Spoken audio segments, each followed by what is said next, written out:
What's up, everybody? Tim Anderson here, aka Renfell. Welcome back. It is time. Just did the watch party for Star Wars Andor, the season finale.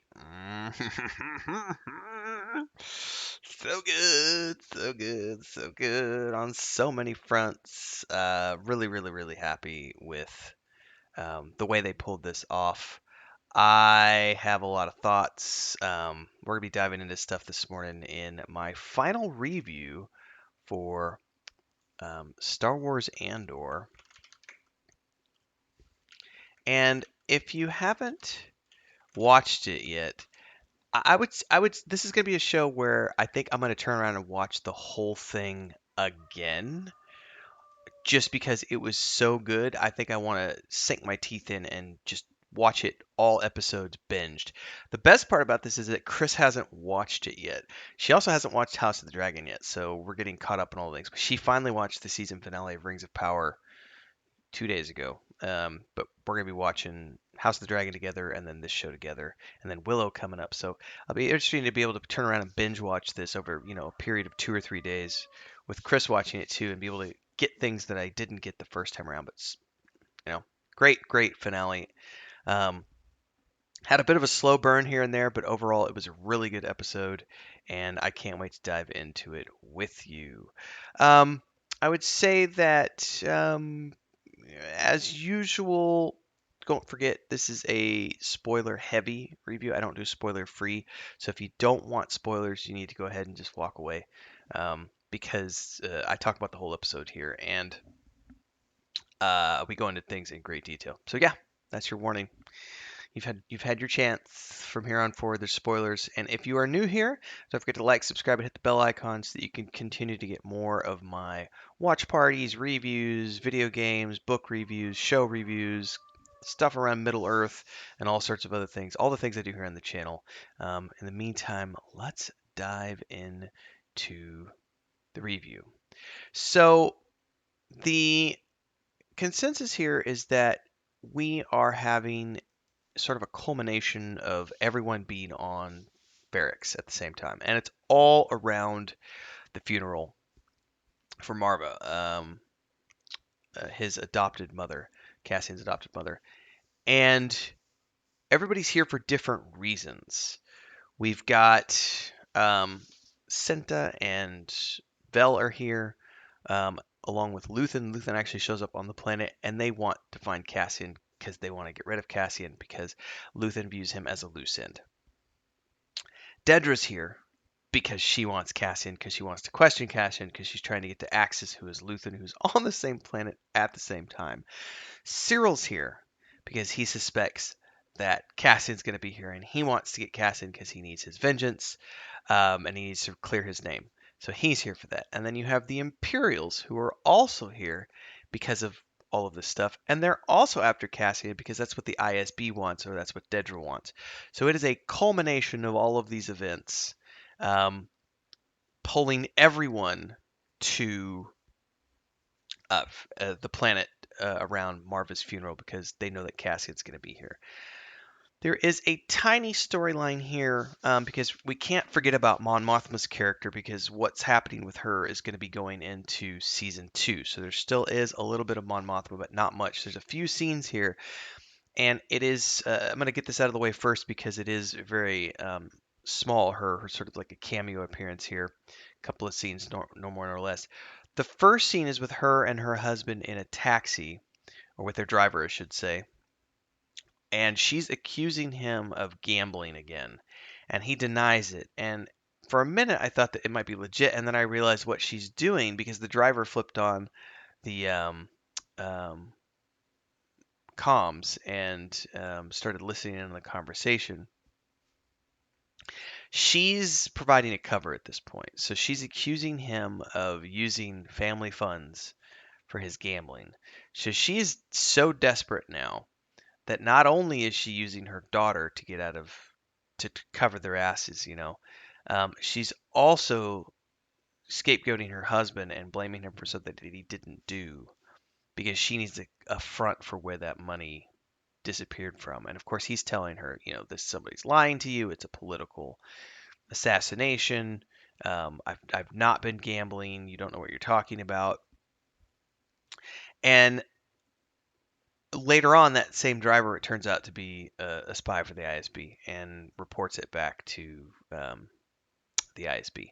So I don't know that she knows that he's a spy, but she knows that um, maybe she does, and that's why. I don't really know if she knows that he's a spy, but either way, it looks like she knows someone's listening, whether it's the driver or not. That's the part I wasn't quite sure on. But she's spinning this web now of, you know, putting blame on her family.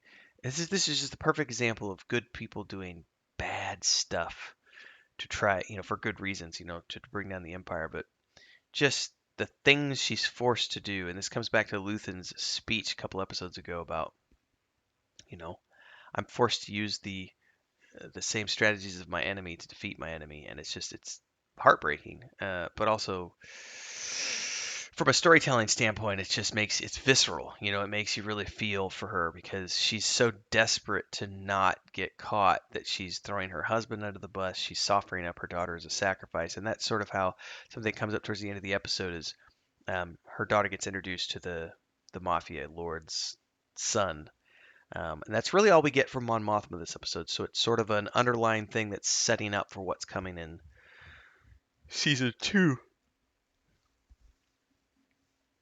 Going back to the planet, back to Ferrix, it was sort of a slow burn up to the point where the funeral kicks off, and everyone knew what was coming. I mean, this was definitely a this powder keg that was going to explode at some point, and everybody who's been watching the show knew it was leading up to this point, and it does not disappoint. Um, Cassian is here, obviously, but he's not just here for his mother. He's also here to get Bix, and he's got all of his friends helping him. We've got some traitors in the midst as well. And just the way this plays out is it's sort of a little bit of a slow burn up until the time it kicks off. So you've got guys making a bomb. You've got, instead of only 30 people showing up for the funeral, you have like the whole freaking town showing up. And the Imperials are freaked out. They pull all the stormtroopers out onto the street, riot gear, a tank, and all this other stuff. And the droid, who is awesome, by the way, um, starts playing a hollow recording of Marva, and she's giving this speech about being gone and everything else. And then as the speech is ending, she starts doing the rallying cry, rise up and fight, rise up and fight. I'm awake now. You should be awake. Fight, fight, fight. They're no longer here just visiting. They're here to stay. It's amazing writing, and they try to throw a tarp over or a jacket over over the droid to keep the speech from going out, but it doesn't help. And then just all hell breaks loose. And this is when we get this action packed sort of end of the season battle sequence where it's just desperate people with rocks and clubs and sticks and stuff, fighting back against stormtroopers with blasters, and chucks the bomb and it blows up the tank, and there's all this other stuff. And in the middle of all of this, Cinta proves that she's not the little princess that this whole time, and that's the thing that I think that's been very interesting. Vel has been trying to like protect her, and obviously they have a relationship, but Vel's always treating her like she's this little girl who needs to be protected. And we find out that in this episode, Vel does not need to be protected because she takes care of that Imperial agent who's she's been shadowing for the whole time. And it was a great way that was done because she's following him. He turns around, why are you following me? And she pulls him into a doorway, and he's much bigger than her, and you think he's going to overpower her, and then she just stabs him and takes him out. And it was like, oh yeah, Cinta's good. But Luthen, you can see it in his face as he watches this unfold, and he realizes that, I don't need to kill Andor because this is doing what I wanted in the first place, and maybe I misjudged. And Cassian gets Bix out, gets her to a ship along with some of his friends and with the droid, and they're off planet. He says, "Don't worry, I'll find you," which hopefully he does. Bix thinks that he will. but he doesn't go with them. And I was wondering what he was going to do, why he stayed behind. And then he turns up at Luthen's ship because he saw Luthen during the middle of the fight through a telescope, right? Through a not a telescope, but a binocular. I forget what they're called. They're not binoculars. They're something else. Anyway, he saw Luthen on the planet, and he realized that, oh, Luthen's here for me. And he confronts him at the ship because he knows where Luthen parked last time when they were getting off planet the first time. And he basically tells Luthen, you're here to kill me, and Luthen doesn't deny it. Yeah. Excuse me. Like, you don't make it easy. And he's like, well, here I am. Kill me or take me in. And this is the tipping point for Cassian because he's lost his mother. He's lost his father. He rescued Bix. He got his friends out. He's done everything he needed to do. And now he's completely lost, alone in the universe. And he really does just want to die. Um, and he offers himself up to Luthen. And this is the moment when Luthen smiles and it goes to black. And I was sitting here going, this has got to be the moment where Luthen realizes you're just like me. You have nothing left to live for. You have no kin, nobody to love. You're not going to see the sun anymore. You've given up everything, and the Empire has taken it all from you. And now you're just like me. You are me, as it's fading to black, and I went, oh, so this is how Andor, this is how Cassian has become Luthen.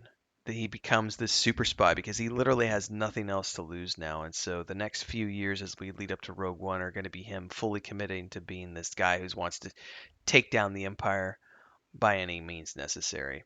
So masterclass in screenwriting, screenplay writing, acting, production, show running.